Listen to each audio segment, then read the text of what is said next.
Hey guys, I'm Randy Younger, and it's another episode of Under the Radar where we talk all things film. And as always, I have a wonderful panel of guest critics tonight. Ladies first, we have Rachel Kolb. Rachel, welcome back. Hi, good to be back. Great, great. And Eric Godfrey, sir, welcome. Hi, always happy to be here. And of course, Mr. Matt Roran, welcome back, sir. Always a pleasure, sir. Always.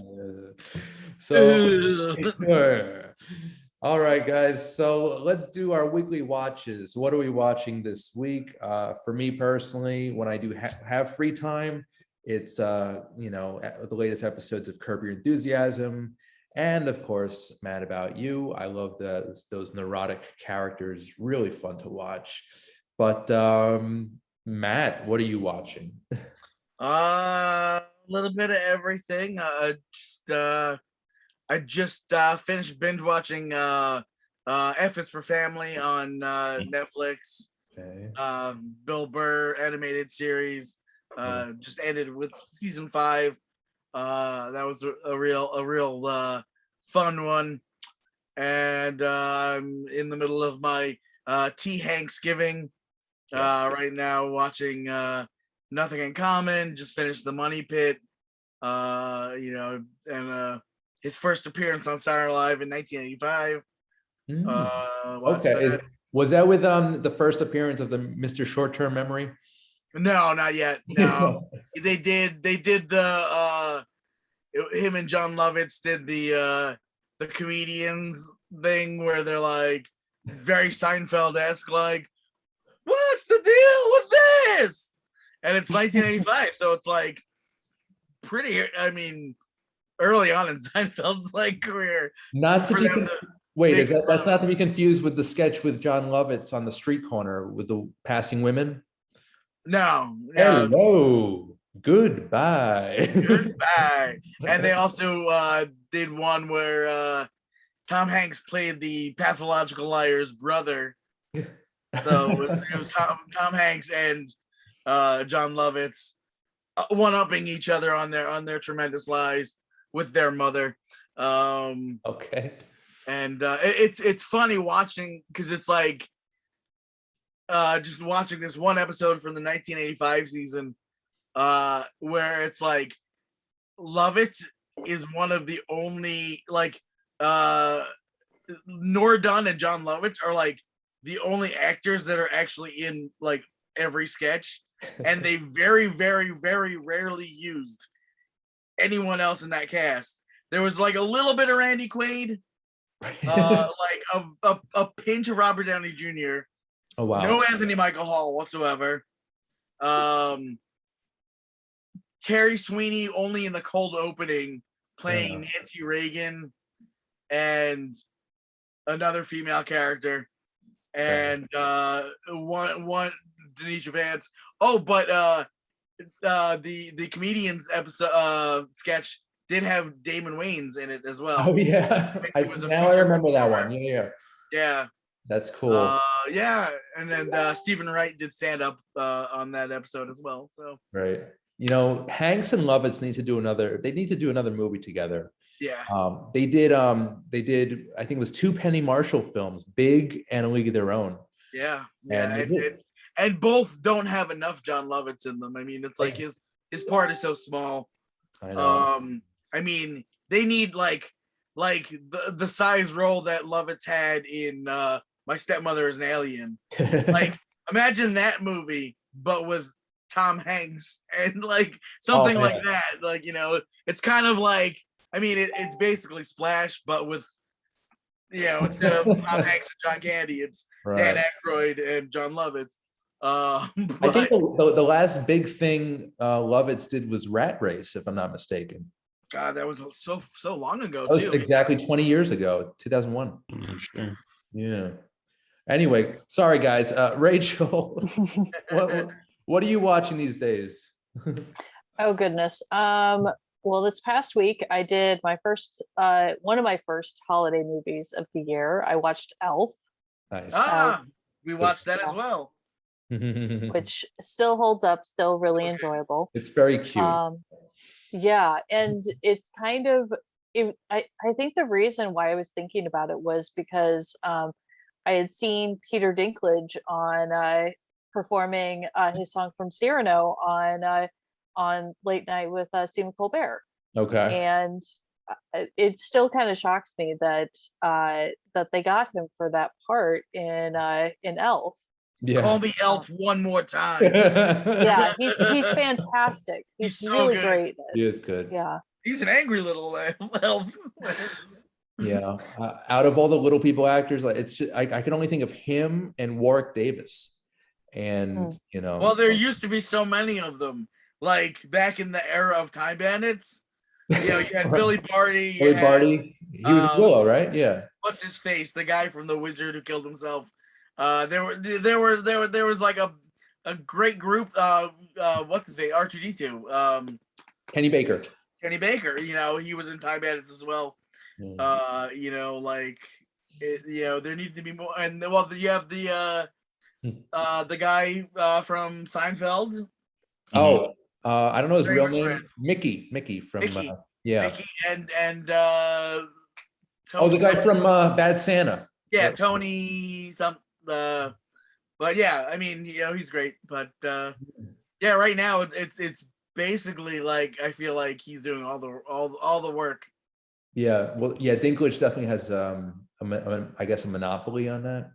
But Well, yeah. considering that for a while we had Gary Oldman playing a little person in the movie Tiptoes. What? How did I not know what? Tiptoes. Have you never heard? Okay, that's gonna have to be another episode. We will save that for we'll save that for another episode. And I'll just say that the other thing I've been watching this week is Supermarket Sweep with Leslie Jones. I'm still really enjoying Supermarket Sweep Nice. I coming didn't know back. they brought it back. Oh, it's great. Is that where they go throughout the whole supermarket and pick out as many items? Okay. It's basically the Toys R Us, like the shopping spree Oh my God, for yeah. kids, except with groceries. It's the responsible version. But they also have the bonuses, things that you can get. Mhm. So if you get like Leslie's shopping list, she'll give you a shopping list of a couple things. If you get her shopping list, you get a bonus. They also have these giant inflatables that they have hidden throughout the store. The golden can, the dump and grind where you go and dump the coffee in and grind it. There's lots of ways to earn extra money. What channel is that, Rachel? I believe that's, I want to say ABC. Yeah, I watched it on Hulu next day. So. Oh, all right. Wasn't there an episode of Married with Children where Al does that? I don't remember. I think they did that on a couple sitcoms. Yeah. It Very got 80s. pretty popular for a while. Right. It's you know, it's like always remember them like go for the turkeys. Go for the turkeys. Yeah, and you go for the giant wheel of cheese. Yeah. Yep. Nice. Eric, sir, what are you watching these days? I haven't been watching too much of late. Actually, what's been holding my time is I finally got my hands on the Guardians of the Galaxy game, and it was a lot better than I thought it was going to be. So I have just not been able to put it down. Is that a video game or a table? Yeah, for PlayStation, Xbox, everything. And the previews did not do justice how really good it actually might be my favorite game this year. Cool. Is it role playing? Is it first person? It's an action game where you're primarily playing as Peter, as Star-Lord, and so it's basically an action adventure game where you're playing as Peter and leading the Guardians, and it's very much a halfway between the comics and the movie. And like I said, I was not expecting it to be this good. All right. Considering that came out of Square, who also put out the Marvel Avengers game, which was extraordinarily disappointing. So the fact that they just turned around and said, "Fine, here, have the best Guardians of the Galaxy game possible," it's like, oh, okay. Well, they hyped that Avengers game so much that they probably were like, "All right, let's just put this out." Like, let's not like. It's like if they had done with the Avengers game what they did with this Guardians game, it would have been insane how good the Avengers would have been. Yeah. And so these games are canon to the films. No, they're kind of in their own little universe because what I like is it's a blend of the comics and the movies. Oh, wow. So like the visually they look very much like their movie counterparts, but there's a lot of stories taken from the comics. But it's still Peter, Gamora, Drax, Rocket, Groot. Okay. But even they've shown it like little Adam Warlock or the Church of Faith or just a lot of little things from the comics that haven't made their way on screen yet. What about what was it? What was Benicio del Toro's character? The Collector? Yes, he's been referenced, but he hasn't Okay. shown up yet. Nice. Are they using the voices from the actors or? No, they're all new stuff. Like even the fact that like right now in the game I'm on Nowhere, which was used in the first movie, the Celestial Head.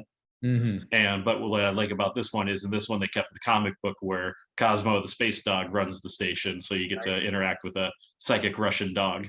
Nice. Rachel, do you share this this passion for the game? I have not had a chance to play it yet, but that might change. That might change once the semester is over. Okay. As you know, I'm in culinary school, so Yes. when I get a chance to watch a little TV, I find that a little bit more relaxing. So Okay. Animal Crossing is waiting for you. Cool. All right, guys. So let's get into our movie reviews. So the first one is House of Gucci, based on a true story of Patricia Reggiani, who, from humble beginnings, basically infiltrates a very rich family, the Gucci's, obviously the fashion brand. And it is the tale of her kind of, it's all about power in this family, and she's trying to be the queen of Gucci. And it's directed by Ridley Scott, one of my favorite directors. It's got an outstanding cast. It's really the cast that really makes it for me. Lady Gaga, Adam Driver, Jared Leto, Jeremy Irons, Salma Hayek, and Al Pacino. I don't know how many Oscars between all of those people, but it's a high number of awards for all of these actors. I'm not sure if I loved the movie, but I really, really liked it. I loved actually Jared Leto's performance. I thought he was brilliant. He was probably the best part of the movie. It's the first time I've liked him in a movie since Dallas Buyers Club. I totally said the same thing. And I'm like, because it's like when Dallas Buyers Club came out, and I'm like, you know what? Like this Jared Leto, he's not as bad as I say. Yeah. And then for the next decade, he did garbage. Including I will throw in the caveat. Like, all right, he lucked out. Yeah. I will throw in the caveat. I actually didn't mind him that much in Blade Runner 2040. Oh yeah. Okay. I totally forgot he was in that. Mm-hmm. He's very random. He's kind of like Johnny Depp in his selection of roles, Mm-hmm. But at least Johnny Depp's somewhat good in most of them. Right. Or at least was less so lately. I will say much less so lately, but yeah. But they really transformed his appearance is so different from what he actually is. And I like that the daughters of the actual dude were complaining about it. They're like, he's so ugly and fat and unkempt. That's not like our dad. I'm like, who cares, man? It's awesome. I don't know. I looked at pictures. Whatever, it's brilliant. Did he look?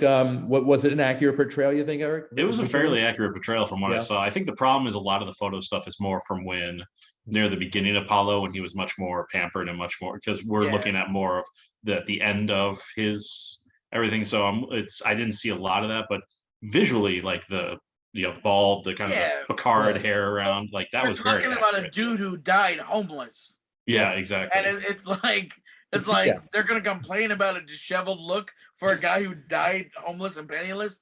Come on. Well, I think he knocked it out of the park. And I'm not sure. Is this the second collaboration between Adam Driver and Ridley Scott? This year, I think it's this year, yeah. Because he's turning into Ridley Scott's golden boy. He's really great and everything. Everybody's golden boy. Adam Driver is the best. Yeah, he is pretty good. First thing I saw him in was Girls, the Lena Dunham show a couple years back. And then, obviously Star Wars. And I've been following his career. He's very, very good. And I think he was perfect in this. But Lady Gaga, how fantastic was she? I definitely see a nomination for Best Actress in a Leading Role. I don't know if she's going to get it. It's kind of early to tell. But I think she has a shot there. This movie. Well, I think weirdly enough, I think that this is the sort of role that and the sort of performance that I think will, and I haven't read reviews for it. I intentionally stayed away from reading reviews for it, but I have the feeling that this is the type of performance that could get both like Oscar and Golden Globe nominations and also get Razzie nominations from other people. Like this is the type of performance, depending on whether you like buy into it, whether you buy into the accent, the like all that stuff. Mhm. But I think that she's she's delivering some brilliant high camp in this role. She Yeah. is just kind of on a whole other level in this. Yeah, well, she's using her chops that she got working with Ryan Murphy for Yep. American Horror Story, where I mean, you beef up the camp as much as possible. She did there, so much of that in Hotel, Hmm. and there, she there- really, really just Yeah. like knocked it out of the park in this. Like, Yeah. and there was a part where Rachel and I turned to each other in the theater and we're like, "Are we sure Ryan Murphy didn't direct this movie?" that's what I kept thinking the whole time. I'm like, this feels a lot like this would be like American Crime Story, but like not American. It felt like a companion piece to the assassination of Versace. Gianni Yeah. Versace. I Yeah. watched both next to Okay, each yeah. other, within Interesting. the same week. And I will say that the meeting scene between Adam Driver and Lady Gaga was adorable. Their meeting was like so like how like dorky he was, like mwah. I'll make you a drink. Why not? I could not get enough of Pacino and Leto. I feel Yeah. like it was a constant competition to just who could be Oh, yeah. bigger, and the two of them were just. It's like never thought I'd enjoy seeing Pacino and Leto just try to out eat the scenery more, but Trying to out Man. Pacino each other. Yeah. like Well, Jared told it- Leto, oh, I did the bad thing. Oh no! You're stupid. Oh, I love this character so much. It's a chic. I do pastel with brown. I told Eric about partway through the movie. I said I just kind of want like a Grey Garden spin-off with Oh my Pacino and Leto, like Yes. rolling after the movie ends with them living in that rundown house together and all of his pigeons. So many pigeons. So good. Oh my god. And there's a scene where Pacino yells, which I don't think I've seen him yell in a movie in a while, but it was just nice Yeah, to see. surprisingly, like Yeah. it's like that's your thing, man. Why haven't you been doing it? Yeah. You've we been haven't like had a trying to true play it cool. I feel We like haven't had that scent of a woman Pacino in a long Yeah, time. like- Well, he we hasn't did in yelled since, like, Devil's Hunters. Advocate. Hunters definitely had a few moments. Yeah. I can think of at least one right now, but granted that was for TV, not for Mhm. movies. Yeah. Yeah. So Ridley Scott, he's done a ton of sci-fi and action, but he's also done a lot of really good human dramas, and I think this is among the best that he's ever done. So great. I was just really impressed. Even though the film was like washed out, I think they used the same cinematographer as The Last Duel because it kind of looked like Probably. I in mean, the they same shot them pretty universe. close together. Kind of very blue and gray, but Yeah. it really contributed to the film style like really well. So I want to see it again. It was almost 3 hours long, but I would definitely check it out again. I'm definitely going to check out or read up on the history of Gucci because it's crazy the stuff that these people did to one another. But yeah. Oh, and Good Eye Randy, yes, it is the same DP that did Last Duel and House of Gucci. Also did News of the World, which I was on for reviewing that as well with you. Oh, That yeah. was one of the best movies of last year for sure. So what's the DP's name? Darius Wolski. Okay, sounds familiar. Cool. Gonna check out more of his work too. Mhm. So yeah, Eric, would you recommend House of Gucci to people? Oh, absolutely. I mean, it's the thing of it. I feel like there needs to be kind of an expectation. It Yeah. like it is a fun, campy movie. It's just everybody is just turning in these larger than life performances. Every actor is great. I loved Gaga. I love Driver. Of course, I still have yet to see something I don't like Driver in. And of course, Leto and Pacino.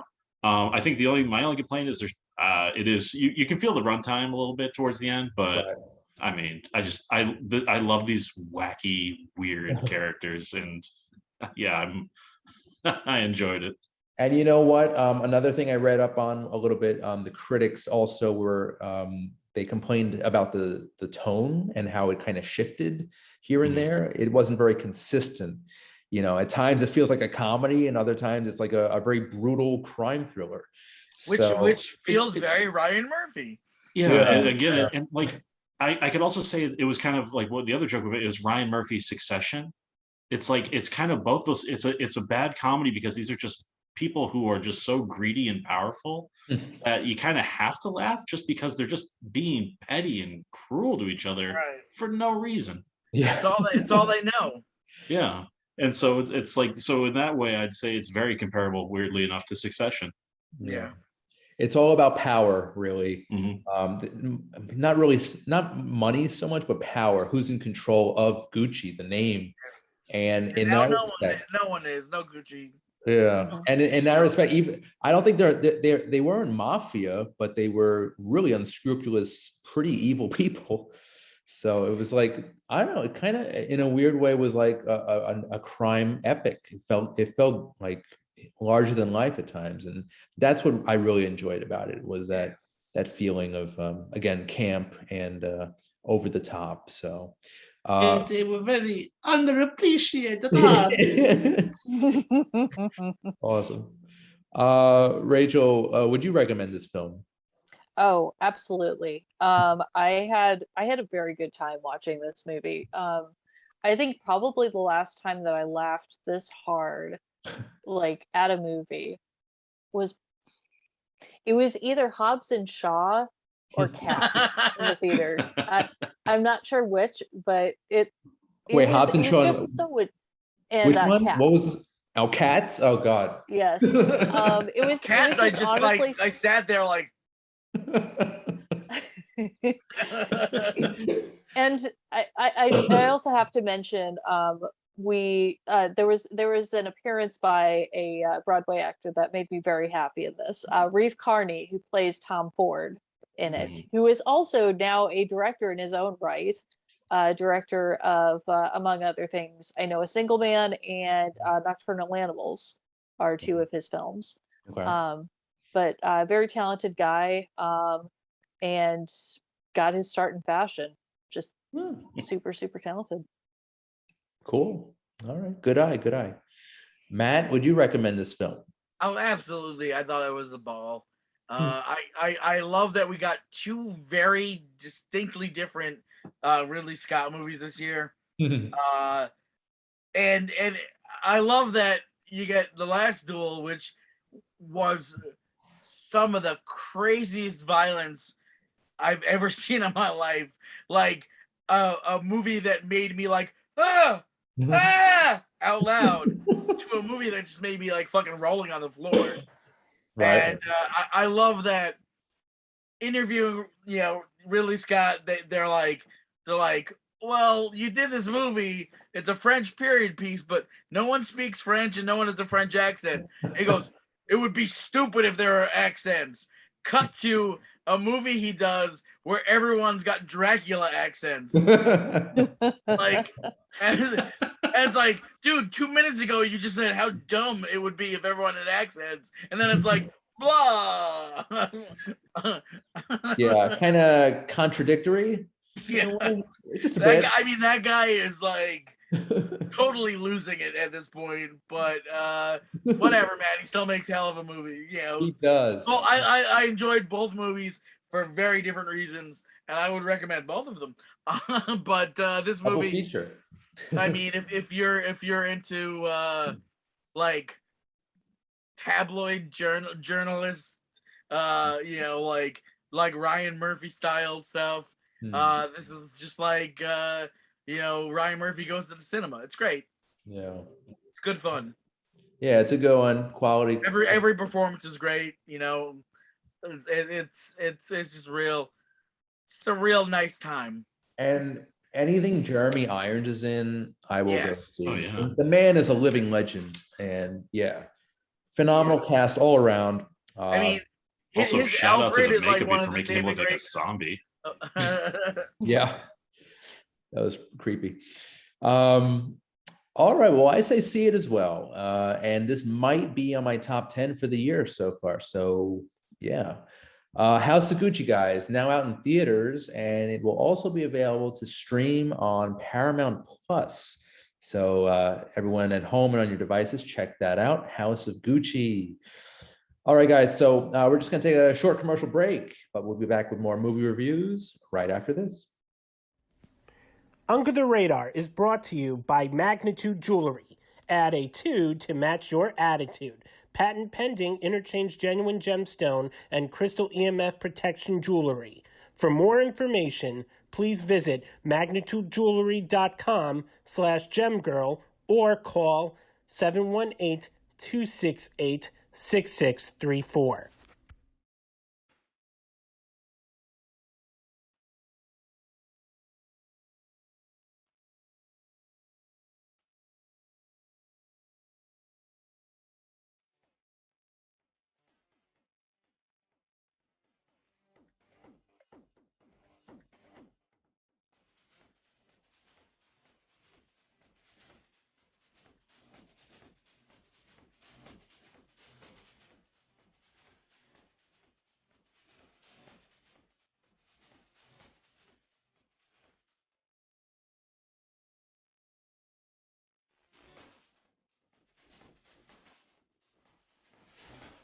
Hey guys, welcome back to the show. Rain Younger Under the Radar.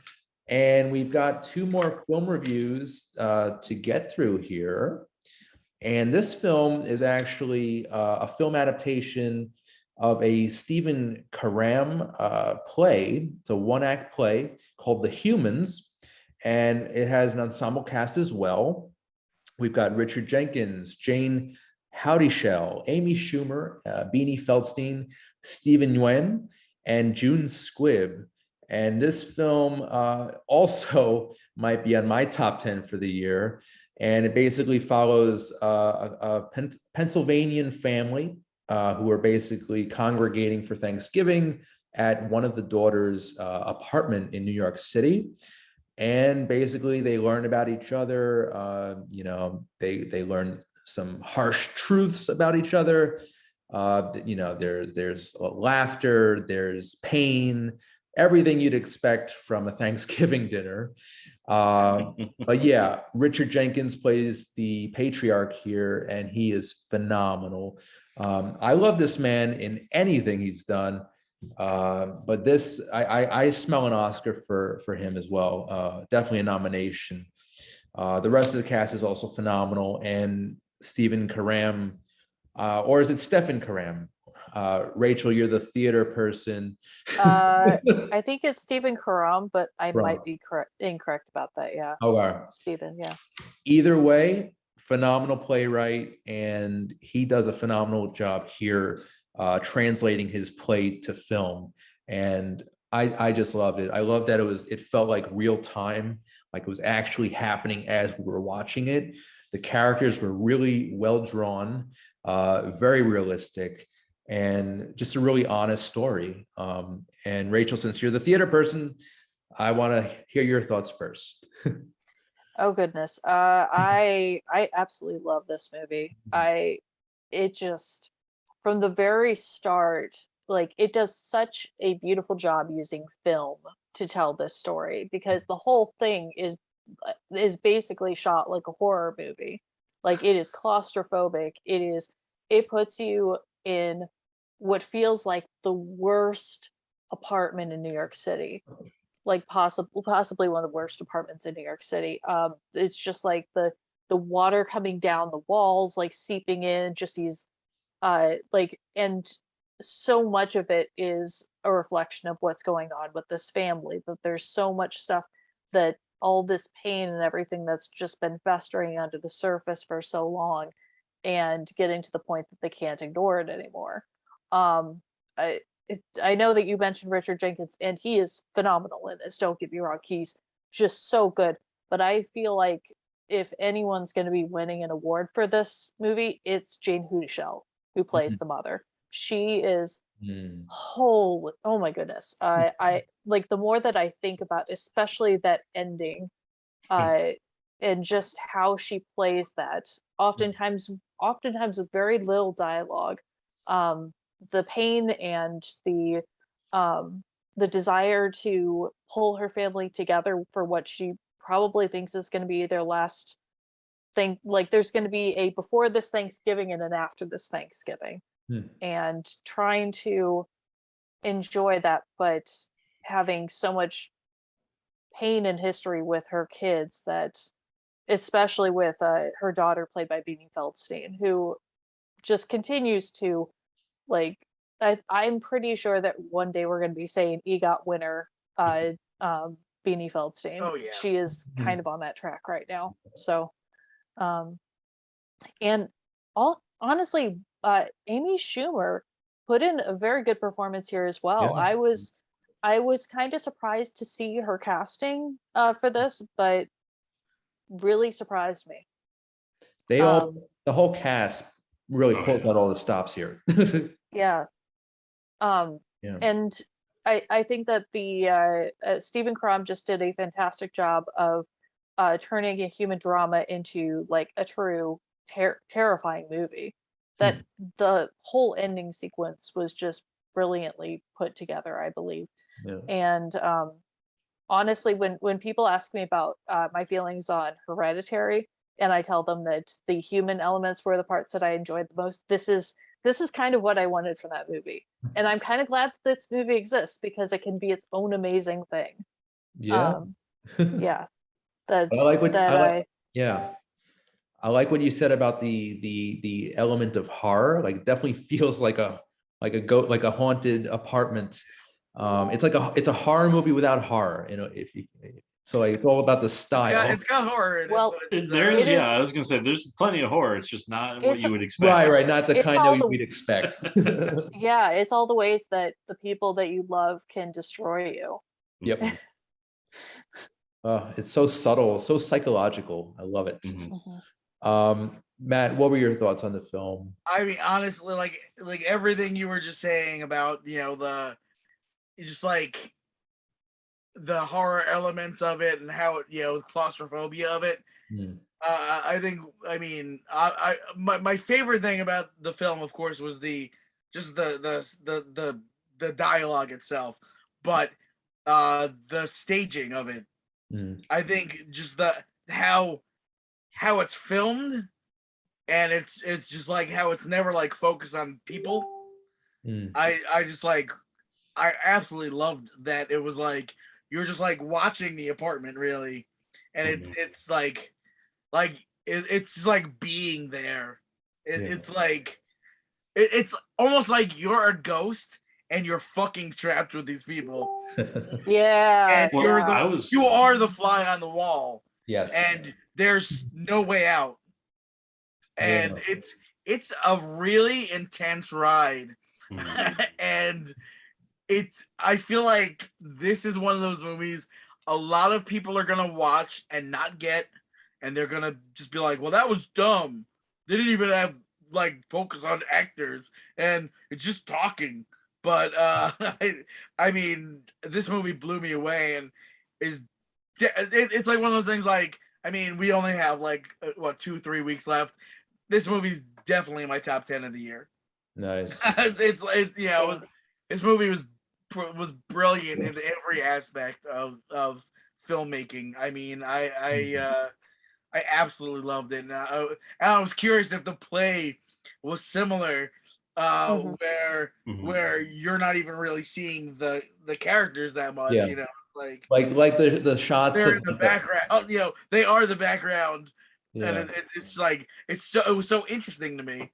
Like how I I don't really know loved if I don't know if they can do the shots of like the leaky, Right. floors, leaky ceilings, and Well, if they shot it in the old UCB theater at Chelsea, that's So Yeah. there's actually clips online from the Broadway Mhm. production of The Hmm. nice. I Humans. got to check those out. yeah, Yeah. Yeah. And I was gonna say they had an amazing cast for that as well, and Yeah. including Jane Houdyshell, who was Hmm. in the original Broadway cast and Nice. is the only cast member that came over.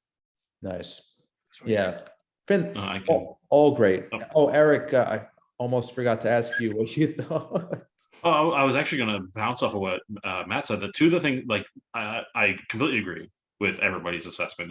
I am also in the one of my favorite movies. I couldn't take my eyes off it, despite the fact that this was some terrible stuff happening. These people were tearing each other apart. But I think one thing that I like, what Matt brought up was the fact that he was talking about feeling like the ghosts. But what I appreciated was the fact that the movie let us know who we as the audience were Yeah. when he was talking about the comic book about the aliens who would tell the ghost stories about humans. And it was pretty much the movie basically saying, hey, that's you guys. You're the aliens. You're watching this horror movie of these people doing these terrible things. And that really, like, when I heard that, I'm just like, oh man, that's laying it out that we're just the aliens from beyond the fourth wall watching this horror story of humanity unravel before us. And I think the other thing that I appreciated because of that was so much of the movie was less about seeing these characters talk to each other, but more about the fact that so many of these conversations were ones that were had off screen, somebody overhearing something downstairs or through the hallway. Like, so many of the stuff was a character like cut off from somebody else. Like, you would be focused on Jenkins talking to someone, but everyone would be cut off by a wall, or he'd be upstairs listening in. And it was always about these people of what they wanted to say but couldn't, but they were still hearing it regardless. Yeah. And I thought that was such an amazing aspect of how you were seeing these people interact by the fact that they weren't really interacting with each other. Yeah, the interactions were, the very realistic, very kind of like scattered and messy with awkward pauses. Mhm. Usually you'd hear, from a different room. It was just so beautifully done by the director. And also Stephen Karam, this was his directorial debut for film. So I think he did a phenomenal job. And Yeah, this will definitely be my favorite script this year. yeah. Also to note all the between Jenkins and Nguyen, the talk about dreams and the analysis. Oh yeah. Well, especially coming back at the end when like we go full trippy horror with Jenkins and that's when it's just like, okay, stop talking about how vivid those dreams are, buddy. Yeah. Great. Rachel, was you said Jane Houdyshell was the only person from the original cast to come back? Yes, that's correct. Yep. Okay. Interesting. I could have sworn that all of these people were in the original play because They just You feel would so think naturally so, into these but- characters. Yeah, they feel so natural in those roles, but the Broadway cast also had a very good cast in its own right. I believe Reed Birney played the role that Richard Jenkins plays here, who you would see if you see Succession this season. He has been playing a politician in the season. I'm trying to remember what else he's been in, but he's just kind of this character actor that makes the rounds. Oh, you would have seen him in Mass when you saw Mass with the two sets of parents. That he is in that movie. He played the role that Richard Jenkins plays in The Humans. Nice. And did you say there were clips of the original play online? Yes, there are, courtesy of Roundabout Theater, which produced it. So cool. Well, I'd love to see Stephen Karam tackle other genres. I think he has a very unique eye, and just really great, really great. So, okay, so that's The Humans, and The Humans is now out in theaters and also available to watch on Showtime. So check that out, guys. All right, guys, so our last film review of the evening is Tick, Tick, Boom, and it's the autobiography of playwright Jonathan Larson of Rent fame. Andrew Garfield plays Larson, and we just have a fantastic performance from him. This is his second great performance this year. The Eyes of Tammy Faye was also fantastic, and the man is really doing well this year. So yeah, we've got also a great supporting cast. Robin De Jesus and Alexander Shipp are two of the more notable performances here. We also have a small role from a supporting role from Judith Light, and also Vanessa Hudgens, who I believe does her own singing, also for Garfield and the rest of the cast. So yeah, this was I'll be honest with you, going into it, I really didn't know anything about Jonathan Larson. Obviously, I've seen Rent. I rewatched it just yesterday in preparation for this, and what another great talent. And sadly, he passed away in 1996, but he certainly left a great legacy. Rent is a really wonderful play that deals with human relationships, longing, success, and all the pain and struggling that comes between. So Rachel, again, our resident theater goer and aficionado, what were your thoughts on Tick Tick Boom? Well, I actually, while I was familiar with Rent and I was familiar with some of the work of Jonathan Larson, Tick Tick Boom was actually one I was not super familiar with. I had heard about it and I knew people were fans of it, but it was just not one that I had ever gotten around to seeing live on stage. As it is in the stage production, it's actually written for 3 actors, 2 men and 1 woman. And so apparently this is a show that Lin Manuel Miranda has been wanting to do for a very, very, very long time. He actually did an Encore's production of it here in New York City. It was him and later Hamilton alumni Leslie Odom Jr. and Broadway's Karen Olivo, who played basically all of the female roles in the show. But it's really great here to get to see it expanded out and getting to see the whole city, getting to see this whole group of friends of his, getting to see places like the Moon Dance Diner, where he really did work. And it's also been really nice to see Robin De Jesus, I feel like, really get some great roles. And I think this is a really great role for him here. I remember actually the first thing that I saw him in was a musical called Camp that's set at a theater camp in New York. And the funny thing is that composer Stephen Sondheim actually famously makes a cameo in that movie and is then portrayed in this movie on screen by Bradley Whitford, which, oh my goodness, Bradley Whitford in this role is so perfect. I don't know, Randy and Matt, if you're very familiar with Stephen Sondheim, and if you watch his interviews, if you watch, like, Bradley Whitford got him down pat. It is scary. Yeah, I mean, those scenes were incredible. Yeah. It's like, I've seen a bunch of Sondheim interviews over the years, and he really, like, I mean, first of all, that scene with him and Richard Kind was incredible. Yeah, like, Bradley Whitford is such an amazing talent. I mean, he's so good. And a really kind of an eerie timing with Sondheim's recent passing. But it's so weird with because it's been such a Sondheim year. Yeah.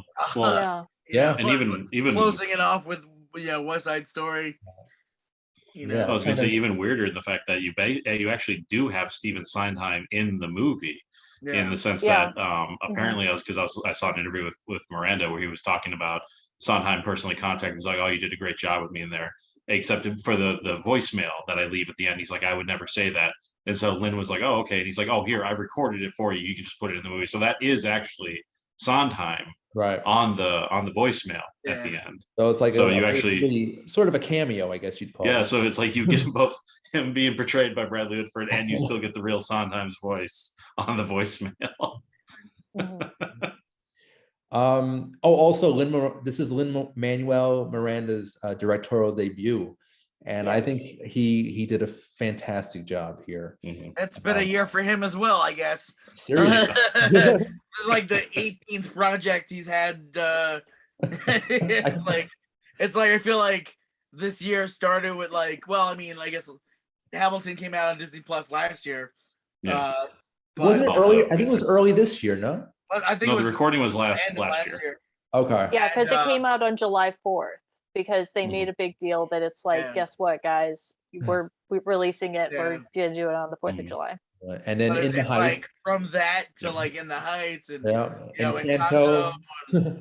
I mean, God, he did the music for like so many other projects too. Yeah. Like, yeah, so he's been busy. He was on Curb Your Enthusiasm last season. Awesome. You could tell this was his passion project though. Yeah. Like you really could tell. Like as much like not that he doesn't and all those other things, but you could definitely get the sense that how important this was to him. And it comes through in every way. And this Mhm. was probably my favorite Andrew Garfield performance. Like Yeah. I think this is probably the most like I've always enjoyed him, but this is probably the Yeah. best I think I've liked him and seen him. Yeah, it's probably this for me or Hacksaw Ridge. I thought that was one of the best Really films good, of the man. decade. Yeah, this it was interesting to see. Like, I mean, I mean, I guess I've never seen him like this, Hmm. where he was very like honest. Hmm. Yeah. Yeah, just- and just like effortless in a way. Like it felt, yeah, it felt like this was him. Right. This is his real life, persona. Yeah. Like Yeah. He But, disappeared yeah. into the role. Yeah. And I think it's like with Lynn, it's the fact that like this is a passion because I think this is probably the biggest tribute you could probably see to Jonathan Larson. And it shows about like the fact that so many theater goers, especially I think Miranda himself, just loved what Larson gave to the theater world. And I think this is their way of basically trying to give him the tribute that everyone feels that he deserves. And I mean, it would be hard to argue that they didn't completely just nail it. Yeah. Yeah. Rachel, I love this movie. So Tick Tick Boom and Rent, are those the only two plays that Larson penned? Or? Well, as far as ones that were majorly produced, Okay. the musical that he's writing within Tick Tick Boom is an actual musical that he wrote. That's super And Burbia. it is now actually getting a lot of interest in getting some sort of staging of it, because it was originally supposed to be an adaptation of George Orwell's 1984, but he couldn't get the rights from Orwell's estate for it. So he decided to create his own sort of, what is the word that I'm looking for? Dystopia. Satire. Dystopia satire musical. So That's not plagiarism in a way? no, not if you if change it's it. Ideas aren't you can't There's you can, great it's- satire loopholes. Well, I was gonna say you can't copyright ideas, you can only copyright characters. So I mean you could Yeah. everyone can do a dystopia. As long as he's not, lifting it wholesale. Yeah, and the thing is that while the project might have started as an adaptation of 1984, it's definitely not where it ended up. Right. It's a dystopian future, but it's a very specific sort of dystopian future, one in which people are, what is it that everyone's getting their information through their phones, Yeah. and there's this singing contest, and yeah, it's And there's robot women. Yeah. If Alan Moore can steal the Charleston characters to make Watchmen and we love him for it, we can let Jonathan Larson take 1984. There's nothing better than hey DC, can I use DC characters? Yeah. No. All right, I'll just steal some old. Fine, I'm gonna rip them off anyway and make the greatest graphic novel of all time. Bye. I have a question for Randy and Matt, actually, since the both of you I know are not as big of theater people. How did you feel about the Sunday sequence, and did that resonate as much with you? Not necessarily. I don't know if you're familiar with Sunday in the Park with George, which that sequence is a take on it. Oh no. Not super familiar with it. Sunday so. in the Park. I'm not familiar, no. There's a brief reference in the movie itself. Right. Before the number, he is watching the PBS production of Sunday in the Park with George, especially that number. Okay. on the screen, and that's what he's like talking about. Oh my God, Sondheim, he did all this stuff, and so Mhm. that's what the diner sequence is a take on. Oh, you mean the number in the diner with Mhm. Yep. and all the I think I saw BB Newworth in that scene. Oh, Lin called It's every Broadway basically- person is like, show up. It's a collection of like Broadway legends. Right. Just I and- definitely I got that vibe and I really Yeah. respected that. It was like a really nice tribute to the talent of stage on Broadway. So Mhm. that was I liked, honestly, I liked all the songs. I loved all the numbers, and it Yeah. really made me it had the same like vibe as Rent, kind of like crazy characters dancing around, singing. It really resonated with me. Yeah. And yeah, Larson was really good. I'd say he was basically a genius Mhm. in his writing. So rest in peace, Mr. Larson. Yeah, I'm super unfamiliar with a lot of musicals. I mean, I just saw West Side Story for the first time this week. Yeah. Old or new one? The old one. Yeah. I just finally saw that for the first time. So I knew all the songs. I had the soundtrack. But it was my first time actually seeing it. So got to see it on the big screen, which is wonderful. Yeah, I mean, I'm not a huge musical person, so I just kind of like ignored them my entire life. I've never seen Rent. I've never, what I knew absolutely nothing about this guy except that he did Rent. I feel like a jerk because I always assumed that he died from AIDS.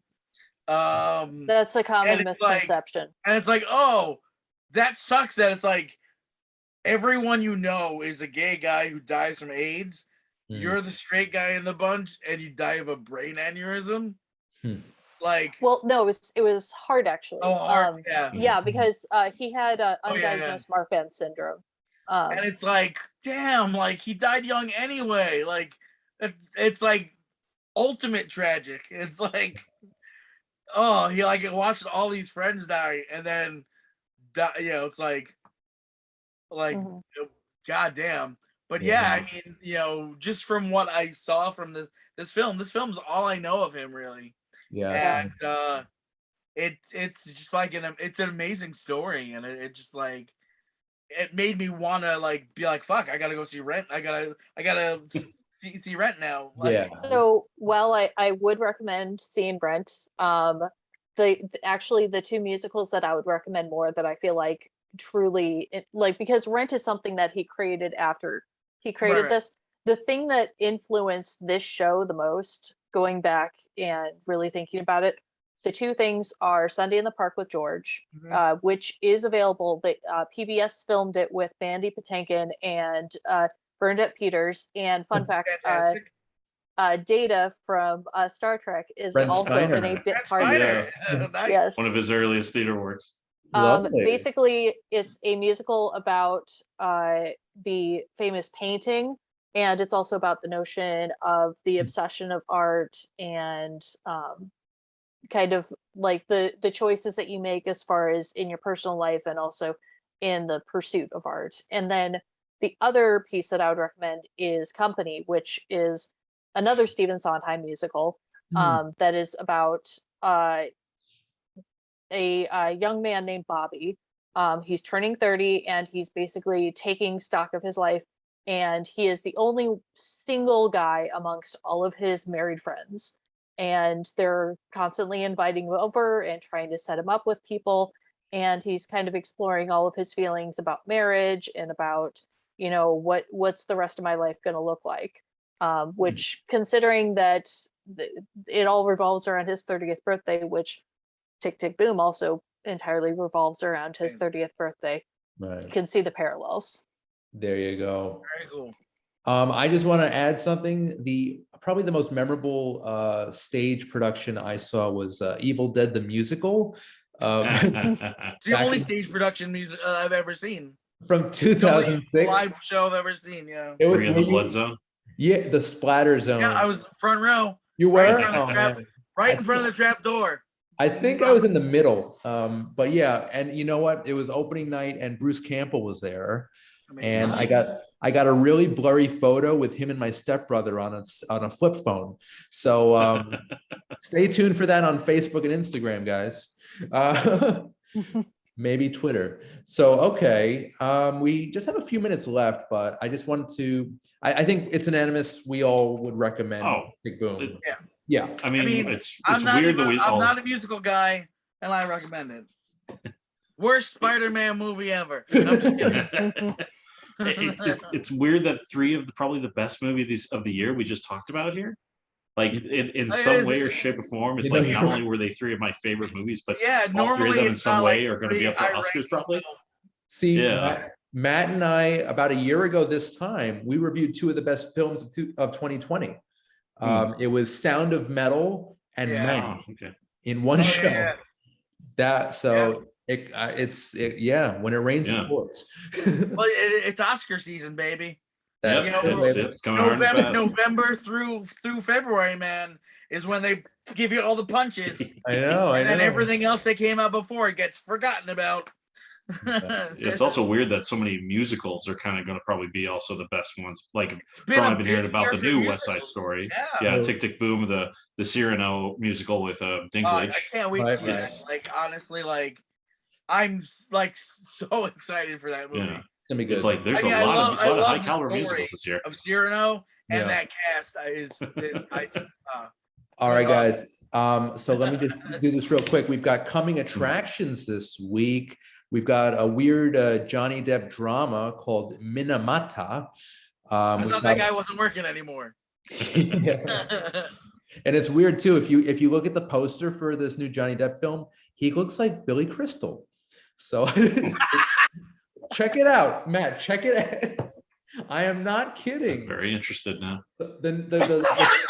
I'm now looking this up. Yeah, the movie is Minamata. I can't breathe. Oh my God, I killed Matt. What? He looks like Billy Crystal. Oh Yeah. no, he does. You know, Wow. like in Jared Leto, like dressing Yeah. up to look like, yeah. or Oh, does he God, actually he look like does. Billy Crystal now? Isn't that weird? You weren't lying. I wish it was Billy Crystal. That'd be an awesome movie. But yeah, so there's that. We've got the new Spider-Man, No Way Home, which I think everyone and their mother is going to go see. So, Yeah. I mean, I am. I spent 3.5 hours trying to get my tickets and I got them. Oh, nice. Congrats. We also have a very interesting premise. We've got Nightmare Alley, directed by Guillermo del Yes. Toro. First in Oh, Shape of wait. Water. Yeah. So I mean, Spider-Man's gonna, beat it in the box office, but still, it looks pretty cool. It's got a great cast: Bradley Cooper, Kate Blanchett, Toni Collette, Willem Dafoe, Richard Jenkins again, Rooney Mara, Ron Perlman, Mary Steenburgen, and David Strathairn. Wait, Ron Perlman's in a Guillermo del Toro movie? Yes, sir. That's a new one. Never. We also have a Mahershala Ali sci-fi drama called Swan Song. Fantastic actor, I think he has 2 Oscars now, if I'm not mistaken. But Green Book and Moonlight, yeah. it's a great actor. We've got an action thriller called Fortress, which features Bruce Willis and his character's son. So basically, A Good Day to Die Hard Part 2. Yeah, I'm gonna skip that. We've got this one. This is I actually saw this one at the Tribeca Film Festival this year. The Novice, which follows a college freshman who's basically obsessed with success. She wow. What now I can't get that sight out of my head. Oh, and Billy Crystal as Johnny Depp, or vice versa. All right, so Johnny yeah, Depp and my giant. So guys, I'm your friend. The Novice, it's a really good thriller about this college freshman who joins a varsity rowing team, university rowing team rather, and basically Is that the Facebook movie? no, that's Social Network. Social Silly. Network is You're about a silly. rowing team, isn't it? It kind of feels like social, but it's actually not by David Fincher. It's by Lauren Hadaway in her directorial debut. So I really recommend this film, and this might be on my top 10 as well. It's called The Novice, so check that one out. Okay. And rounding out the list of coming attractions, a comedy horror mystery film called The Scary of 61st, which follows two roommates' lives in a Manhattan apartment that harbors a dark secret. So, I wonder if it's the same apartment from The Humans. possibly their neighbor. Yeah, the neighbors. They're the ones upstairs. Probably, yeah, making all that noise. So those are the coming attractions, guys. We just have a minute or so left, but I just want to go around and do some plugs. Eric, anything going on? Nothing too exciting here. Just kind of getting ready for Christmas. So Cool. And the Plenty Guardians busy. game. That's good. yeah, that too. Yeah, when I have some free time. Cool. Rachel. Okay, so my various plugs. You can find my dog Dobby on Oh. Instagram at Dobby the House Doggo. Gotta give him the plug first. And then you can actually try my first donut on the December menu at the Lodge. And that's the Law of Donut Engineering. You can find it on Instagram. The Lodge, LODG, no E at the end, LODG. And it is Santa's Jammies is the name of the donut. It is a peach and berry jam tossed with cinnamon and sugar. It's very good. Wow. I'm trying to taste it in my brain right now, and it It's tastes delicious. delicious. Brain Wow. tasting. Cool. We sold out last weekend, so definitely if you get a chance to, we are on the delivery apps if you are in the area. Oh, and also you can find my cooking creations at Second Act Bake Shop on Instagram. Is the donut shop, is there like a breakfast rush? Is there seating or? There is seating, yes. We do Okay. have a little bit of seating indoors. Masks are encouraged, but not. I don't believe that they are required. But we do have quite a few regulars. They come in for their coffee, come in for their donuts. So Any police officers? All the cops in the donut shop go Yeah. away, away, away, away, oh. And Mr. Roarin, Pickleman, what do you have for us? New locations in Pickle Island. You can find Pickle Island in Bayville at 12 Ludlam Avenue, or you can find us in Glen Cove at 18 Forest Avenue. Come get some pickles. Have fun storming the castle. That doesn't sound anything like Billy Crystal, though. I know. You want a donut? No. All right, guys. Well, I think that about does it for tonight. But I want to thank Rachel Cove, Eric Godfrey, and Matt Roarin. Guys, you're awesome. And Thank Johnny you. Depp. And Johnny/Billy. Also, guys, if you want to see previous episodes of Under the Radar, check out the YouTube channel Under the Radar. Also, new episodes on Manhattan Neighborhood Network, also on cable TV channels FiOS 34, RCN 83, and Spectrum 56 and 1996. The Manhattan Network also has the Lifestyle channel, Channel 2. So that's where you can find Under the Radar. So again, guys, thank you. This was amazing. And I'll see everyone next week. I'm Randy Unger. Thanks so much for watching. Take care.